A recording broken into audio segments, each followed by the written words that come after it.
Friends good morning అండి. అందరు ఎలా ఉన్నారు? నేనైతే సూపర్గా ఉన్నాను.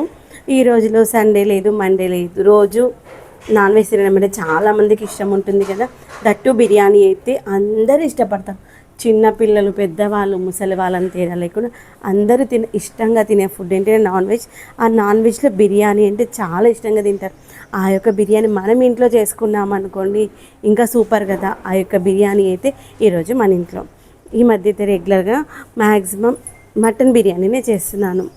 ఆ యొక్క మటన్ బిర్యానీ, దాంతోపాటు paya curry, mutton curry super taste తెలుసా.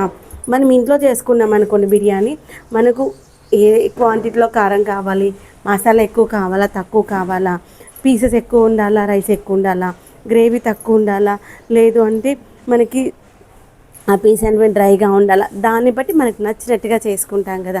అందుకే వీలైనంత వరకు ఏ ఫుడ్ అయినా కానీ ఇంట్లోనే ట్రై చేస్తాను.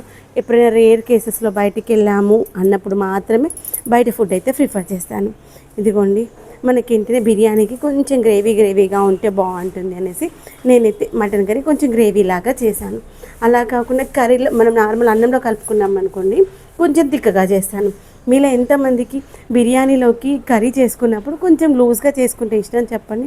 ఇదిగోండి, పీస్ అనేటువంటి ఇలా మంచిగా ఉడికి అలా మెత్తగా కాలేదు, ఇలా ఉండాలి పీస్. అప్పుడు మటన్ బిర్యానీలో పీస్ అయితే సూపర్గా ఉంటుంది. ఇక్కడ మనం చూసినట్లయితే మసాలా ఎక్కువ లేదు, చాలా టేస్టీగా ఉంది అనమాట. ఇలా చేసుకుంటే పిల్లలు సైతం